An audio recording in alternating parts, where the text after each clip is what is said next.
Bem, meus irmãos, graça e paz, amém. Hoje eu quero falar com vocês sobre um assunto muito interessante. Você é idólatra? Conhece alguém que é idólatra? Quais são os malefícios da idolatria à luz da Bíblia? Vamos então começar nosso pensamento aqui no livro de Atos dos Apóstolos, capítulo 19, a partir do versículo 32. Agora, pois, irmãos, encomendo-vos a Deus e a palavra... Capítulo 19, verso 34. Mas quando conheceram que era judeu, todos unanimemente levantaram a voz, clamando por espaço de quase 2 horas: Grande é a Diana dos Efésios! Então o escrivão da cidade, tendo apaziguado a multidão, disse: Varões Efésios, qual é o homem que não sabe que a cidade dos Efésios é a guardadora do templo da grande deusa Diana e da imagem que caiu de Júpiter? Da imagem que caiu de Júpiter. Este episódio aqui me faz lembrar a situação que Elias viveu quando aqueles profetas de Baal foi desafiado a levantar um altar, na verdade 2 altares, um altar para Baal e um altar para Deus. E Elias estava ali como representante do Senhor, de Deus. E os profetas de Baal então levantaram um altar, colocaram lá o sacrifício e começaram a clamar: Baal, responde-nos, responde-nos, Baal. E clamaram. As horas foram se passando, deu meio-dia e nada de Baal responder. E então eles começaram a se autoflagelar e gritava, e então o tempo se esgotou. Elias disse: parem, agora sou eu que vou orar e invocar o meu Deus, e o Deus que responder com fogo, esse é o Deus verdadeiro. Ele disse assim para aqueles homens: faça o seguinte, o altar do meu Deus, joguem água, cavem um rego ao redor do altar, encham d'água, porque eu vou orar. Aleluia. Ó Deus, em cuja presença estou, e faz aquela oração. E quando Elias termina de orar, que pede que Deus o responda com fogo, meus irmãos, foi o maior espetáculo de glória naquele lugar. Fogo caiu do céu e lambeu a água que estava por ali, consumiu tudo. E então todos gritaram: só o Senhor é Deus. Aleluia. Paulo está aqui na sua 3ª viagem missionária. A obra está crescendo.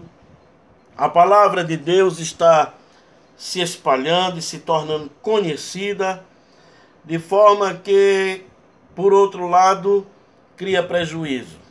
Porque pessoas que praticavam o ocultismo, essas pessoas começaram a se converter à fé cristã, a Jesus Cristo, por meio da pregação, e todos os livros que elas usavam para magia, para a prática do ocultismo, elas juntaram todos aqueles volumes, queimaram, e ali valia uma grande fortuna aqueles livros. Mas quando uma pessoa se converte, a conversão ela é suficiente para quebrar toda a maldição. Aleluia! E trazer a bênção de Abraão e o Espírito Santo prometido. Mas, por outro lado, enquanto os que faziam artes mágicas e praticavam o ocultismo estavam se convertendo e aderindo à fé cristã, os idólatras também estavam abandonando a idolatria. E vocês sabem que a parte mais sensível do corpo humano é o bolso.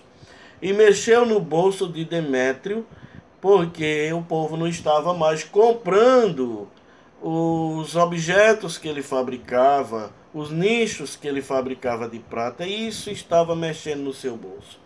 Ele criou então um tumulto na cidade, e tinha gente ali no teatro.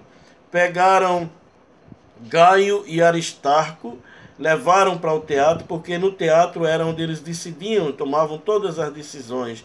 Paulo quis se apresentar, mas os discípulos proibiram.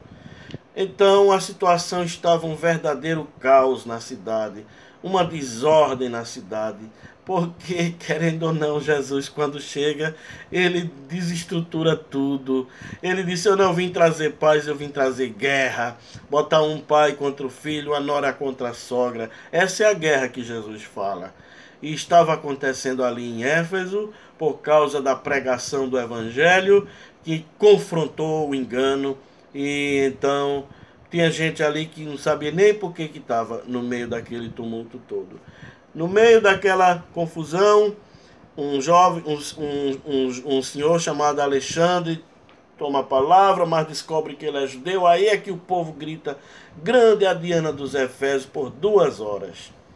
Então o escrivão da cidade diz, faz sinal, e as pessoas se acalmam. Minha gente, vocês não sabem que a cidade de Éfeso é a guardiã do templo da grande Diana para os romanos e Ártemis para os gregos. A grande Diana dos Efésios, e da imagem que caiu de Júpiter. Da imagem que caiu de Júpiter. Meus irmãos, aqui está o Sol no centro. O primeiro planeta que está mais próximo do Sol é Mercúrio. Depois de Mercúrio tem Vênus. Em terceiro, a Terra. Em quarto, Marte. Em quinto, Júpiter. Então, as palavras do escrivão para apaziguar o povo foi: a imagem que estava em Júpiter voou, passou por Marte e veio pousar na Terra. Olha a história que foi criada. E o povo nisso acreditou e se acalmou. A distância que existe entre o planeta Júpiter e a Terra é mais ou menos 628 milhões de quilômetros. É muito chão para essa imagem ter voado de Júpiter e vir parar na Terra. Então, como foi que isso aconteceu? Como essa imagem se formou? É o extraterrestre. É o único lugar na Bíblia que eu encontro a base para extraterrestre. É aqui. Essa imagem que voou do planeta Júpiter até a Terra. É como se eu pegasse uma bola de futebol, colocasse aqui perto de mim e depois pegasse uma bolinha de gude. Uma bolinha de gude em relação à bola de futebol. A bola de futebol como se fosse o Sol, a bolinha de gude como se fosse um planeta. Então eu colocaria essa bolinha de gude a 30 metros distante. Seria o planeta Mercúrio.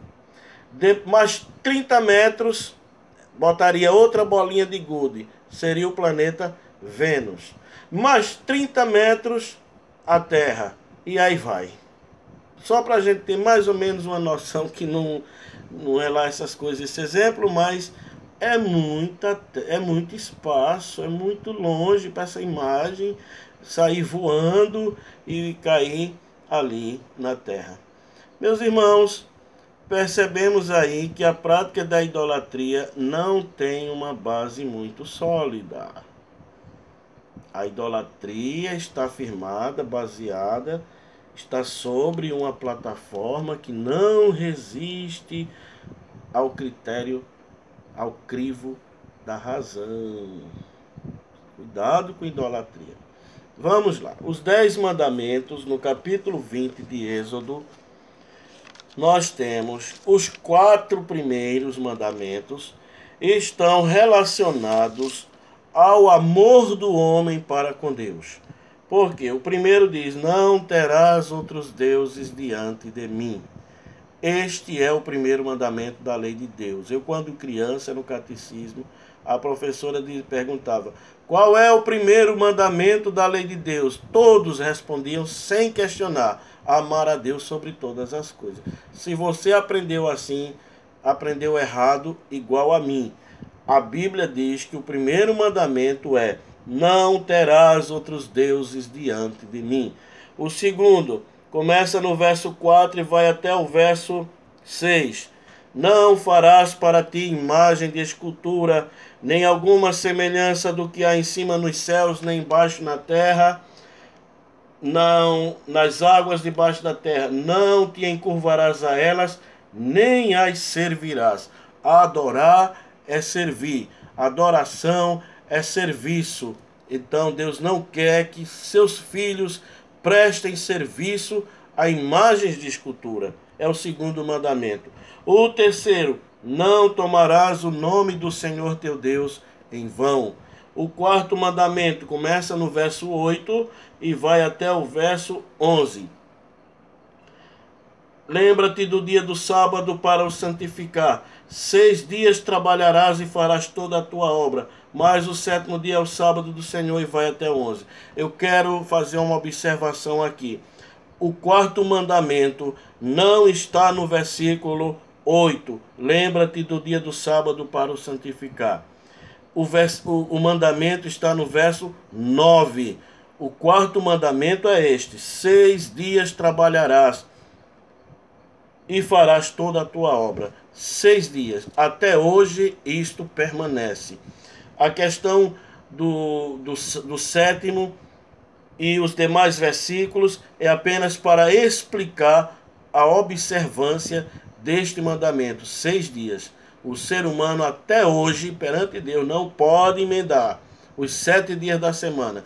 6 dias trabalha, 1 descansa. E a Bíblia não diz quando começa e quando termina. A moral é esta: 6 dias trabalharás.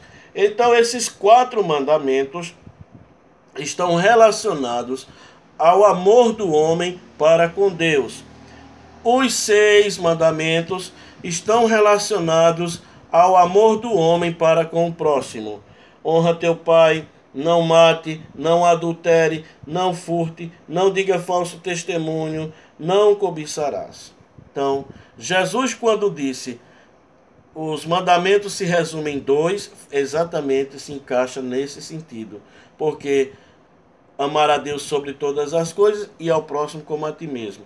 Os 4 mandamentos: amar a Deus sobre todas as coisas, e os 6: ao próximo como a ti mesmo. Então veja como as coisas de Deus, elas são sólidas, elas são firmes, gera estabilidade, dá segurança para quem anda sobre a vontade do Senhor.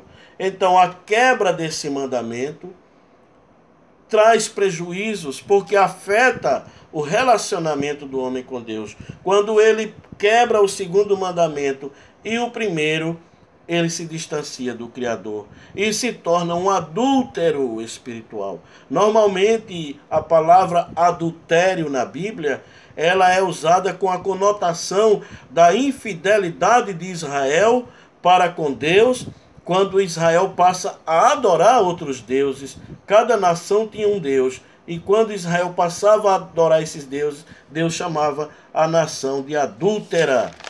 Então, meus irmãos, quando nós saímos dessa base segura da adoração ao Criador, caminhamos por lugares inseguros, escuros, perigosos e que nos afastam da presença do Senhor. Aleluia. Então, o profeta Isaías, no capítulo 44, ele fala de coisas muito sérias que a idolatria causa no raciocínio das pessoas. O ferreiro faz o machado. Isaías 44, a partir do 12. O ferreiro faz o machado e trabalha nas brasas, e o forma com martelos, e o lavra com a força do seu braço. Ele tem fome e a sua força falta, e não bebe água e desfalece. O carpinteiro estende a régua, emprega a almagra, e aplaina com o cepilho, e marca com o compasso, e faz o seu Deus com D minúsculo à semelhança de um homem, segundo a forma de um homem, para ficar em casa. Olha, para botar dentro da sua casa. O capítulo 7 do livro de Deuteronômio, Deus diz assim: é para matar todos os reis cananeus, é para destruir todos, porque eles se afastaram da minha presença, adulteraram espiritualmente, passaram a idolatrar as imagens dos deuses dele. Queimarás a fogo, a prata e o ouro que está sobre elas não cobiçarás, de todo a detestarás, porque é abominação ao Senhor teu Deus, e por estas abominações o Senhor os destrói. Não coloque em sua casa coisas amaldiçoadas, para que vocês não se tornem amaldiçoados semelhante a ela. De todo a detestarás, de todo a abominarás, porque é amaldiçoada. Isso está em Deuteronômio capítulo 7, versículos 23, 24 a 26. Então, Isaías está falando dessa prática de trazer para dentro da casa da gente a imagem dessas entidades espirituais, e Deus as chama de amaldiçoada. Não sou eu, é Deus quem chama. Então, aqui o profeta Isaías vai falar de um homem que foi ao bosque, plantou, a árvore cresceu porque Deus mandou a chuva. Então ele foi lá, cortou a árvore, pegou uma parte da madeira, dividiu ao meio, com a metade ele cozinhou, fez um fogo, cozinhou, fez a comida, comeu. E Isaías diz que com a outra metade ele fez um Deus. Fez um Deus. E foi adorar. E diz Isaías, no verso 17, capítulo 44, verso 17: então, do resto faz um Deus, uma imagem de escultura, ajoelha-se diante dela e se inclina, e lhe dirige a sua oração e diz: livra-me, porquanto tu és o meu Deus. Gente, que é isso? Fizeram isso quando atravessaram o Mar Vermelho, que Moisés subiu para o monte. Moisés lá no monte orando na presença de Deus, o povo aqui cá embaixo construindo um bezerro de ouro, dizendo: esse foi o Deus que nos tirou do Egito. Olha o adultério, a infidelidade ao Senhor. Aí Isaías está dizendo aqui: esse homem plantou, Deus mandou a chuva, ele comeu, se alimentou, Deus mandou para ele a provisão. Ao invés de agradecer a Deus, foi fazer uma imagem de escultura da madeira que com a metade ele havia feito fogo, gente. Como é que pode? A Isaías diz o quê? Não tem nem raciocínio. Olha, aqui no verso 19: e nenhum deles toma isso a peito, e já não tem conhecimento nem entendimento para dizer: poxa, metade queimei e cozi pão sobre as suas brasas, e assei sobre elas carne, e a comi, e faria eu do resto uma abominação? Ajoelhar-me-ia eu ao que saiu de uma árvore? Apacenta-se de cinza. O seu coração enganado o desviou. Enganoso é o coração, de maneira que não pode livrar a sua alma, nem dizer: não há uma mentira na minha mão direita, não há uma mentira na minha mão direita. O raciocínio dele ficou completamente dominado pela idolatria. Ele não percebe, perdeu o senso, a razão.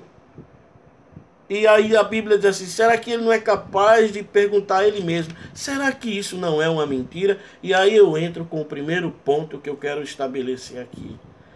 O que dá sentido à prática da idolatria não é a imagem em si, é a história que se cria em torno dessa imagem.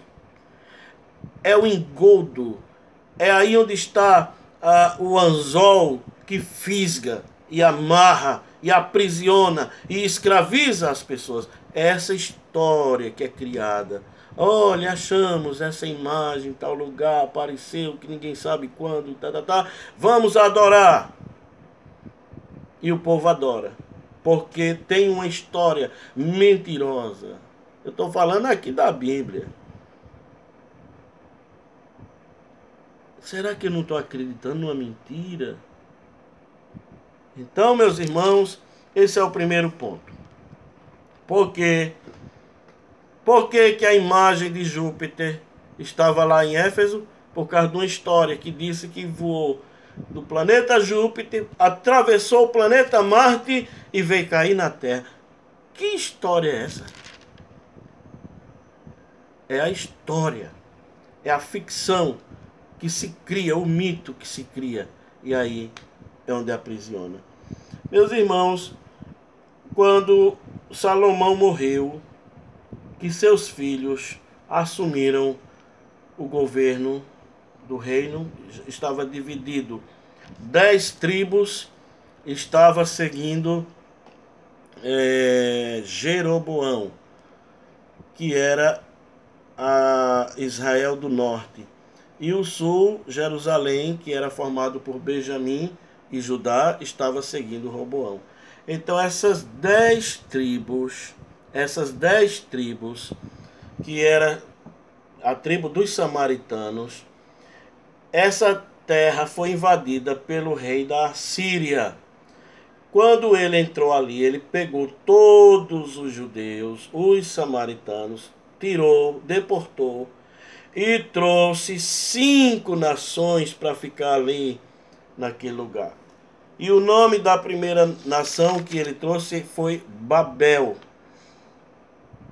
E um deus deles, que foi Sucote Benote. Isso está em 2 Reis, capítulo 17, a partir do versículo 24, 29 e 34. Cuta trouxe o deus Nergal. Ramate trouxe a deusa Azima. Os aveus trouxe Nibás e Tartaque, 2 deuses, feito Remo e Rômulo, que eram um casal. Os sefarvitas trouxe Adrameleque e Anameleque. Então, 5 deuses e 5 nações ocuparam a região dos samaritanos. O cisma que havia entre os judeus do norte e os judeus do sul nasceu por aí, por essas razões, de que Israel, né, o reino do norte, não adorava mais no templo que Salomão havia construído.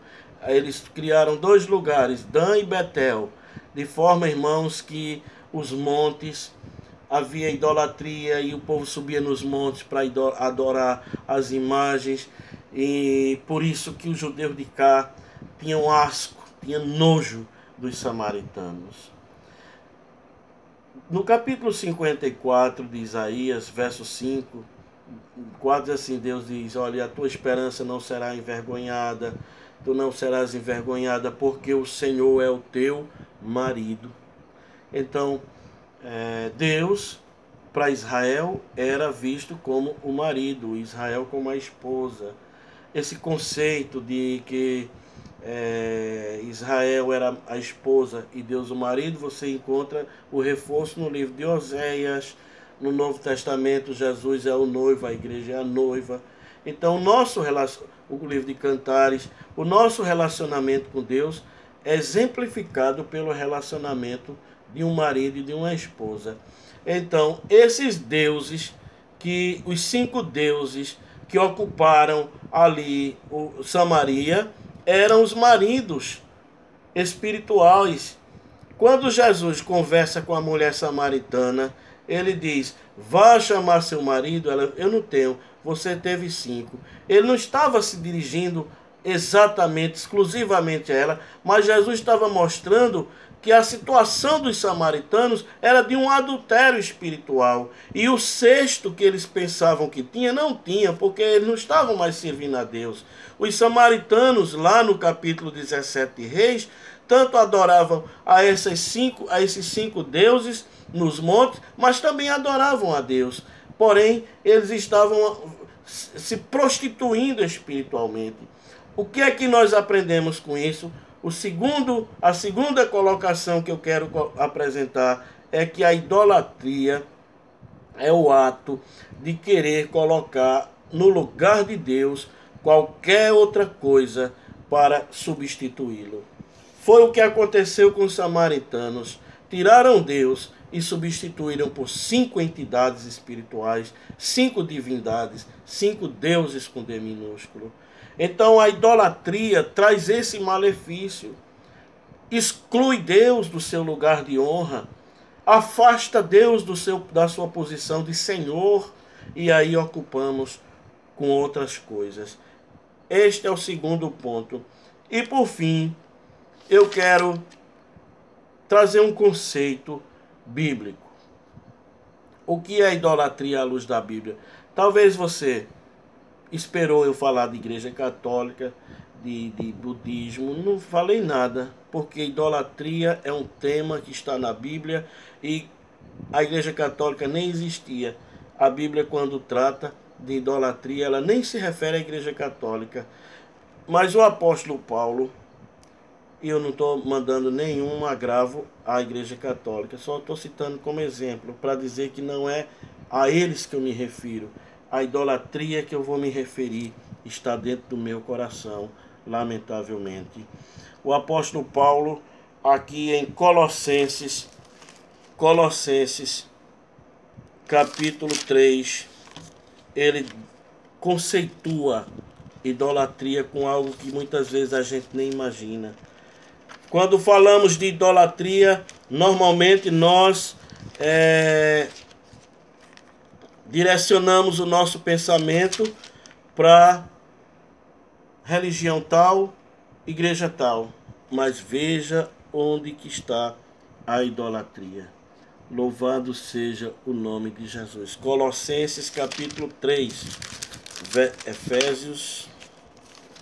Colossenses capítulo 3, versículo 5. Mortificai, pois, os vossos membros que estão sobre a terra, os quais são a prostituição, a impureza, o apetite desordenado, a vil concupiscência e a avareza, que é idolatria. Avareza, que é idolatria. Efésios, capítulo 5, do 2 a 5. Mas andai em amor, como também Cristo vos amou e se entregou a si mesmo por nós, em oferta e sacrifício a Deus em cheiro suave. Mas a prostituição e toda impureza ou avareza nem ainda se nomeie entre vós como convém a santos, nem torpezas, nem parvoices, nem chocarrices, que não convém, mas antes ações de graças, porque bem sabeis isto, que nenhum fornicador, ou impuro, ou avarento, o qual é idólatra, tem herança no reino de Cristo e de Deus. Eu pensava que idolatria era apenas se prostrar diante de uma imagem. Eu pensava que idolatria era apenas pegar um Deus e carregar nos ombros. A Bíblia diz que ser avarento é ser idólatra. Quantos avarentos estão no mundo afora? O que é avarento? Avarento é o mão de vaca, né? Popularmente falando, mão de vaca. O que dá tchau assim, ó. Tchau, com a mão fechada. Idólatra aos olhos do Senhor. A sorte é que você tem Cristo no seu coração, porque senão estaria condenado ao inferno. O que nós precisamos entender? A avareza é o pior tipo de idolatria que existe, assim como a rebeldia é o mesmo que o pecado da feitiçaria. A avareza é o mesmo pecado da idolatria. Nós condenamos tanto, igreja tal, irmão tal, tal, tal, e esquecemos que ser avarento, não abrir mão, viver uma vida egoísta, ver o próximo precisando e se omite, é idólatra. Aos olhos do Senhor é idólatra. Jesus, ele diz assim em Lucas, que o sentido da vida não está naquilo que o homem possui. E ele conta a história daquele rico avarento que olhou para todos os seus bens e disse: eu tenho em depósito muitos bens, portanto eu vou comer, vou beber. Aí Deus diz assim: louco, louco, se hoje te pedirem a tua alma, tudo o que você preparou, para quem será? A parábola que Jesus contou. Nós precisamos entender que do Senhor é a terra e a sua plenitude, o mundo e o que nele há. Precisamos entender que ninguém pode servir a dois senhores. Ou há de servir a um e desprezar o outro. Não se serve a Deus nem às riquezas, a mamon. Eita Jesus! O que é pior? É seguir uma mentira? Acreditar que uma imagem saiu do planeta Júpiter, 68 milhões de quilômetros voando, ou ser avarento?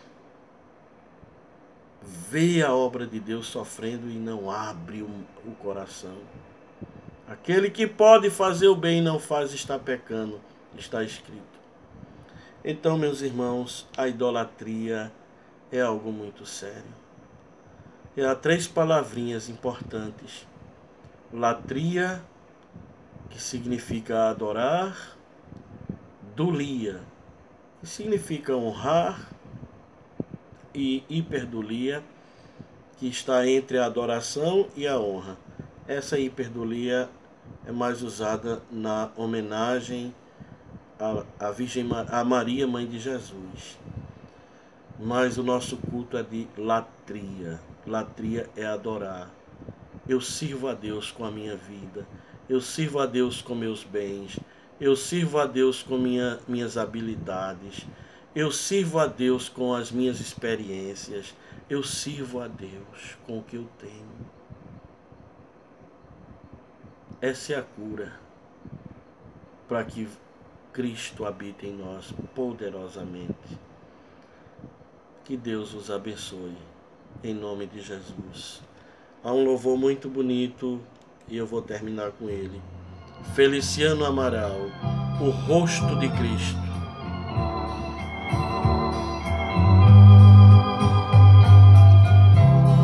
Sempre que eu leio a história de Cristo, eu fico a pensar com grande emoção no privilégio que muitos tiveram de ver o seu rosto, sentir sua mão. Eu também teria a mesma alegria de tê-lo bem perto, bem juntinho a mim, de olhar nos seus olhos serenos e meigos, e como eu seria tão feliz assim. Queria saber como era seu rosto. Queria saber como era o seu rosto. Embora eu sinta que era muito lindo, inspirava fé e também confiança e dava a todos um gozo infindo. E ao ver as gravuras, nos quadros pintados daquilo que dizem ser o meu Senhor, meu ser não aceita. Meu ser não aceita o que está na tela, é falsa a inspiração do pintor. Não creio Olhe, no Cristo vencido, cheio de amargura, semblante de dor. Eu creio num Cristo de rosto alegre, eu creio no Cristo que é vencedor. E um dia também eu verei face a face. E um dia também, Glória, o verei face a face. pois assim eu creio, E assim eu creio, pela minha fé, pela minha fé. Oh, aleluia, verei o seu rosto, verei a Jesus como Ele é. como Ele é. Oh, aleluia, verei o seu rosto, verei a Jesus como Ele é. Palmas para Jesus. Então, meus irmãos, que Deus os abençoe. Servimos a um Deus todo-poderoso, que quando Ele se apresentou, forma nenhuma foi vista. O adoramos em espírito, em verdade. Não é no monte, não é no templo. Os verdadeiros adoradores adoram ao Pai, em espírito e em verdade. Que o Senhor vos abençoe, em nome de Jesus. Amém e amém.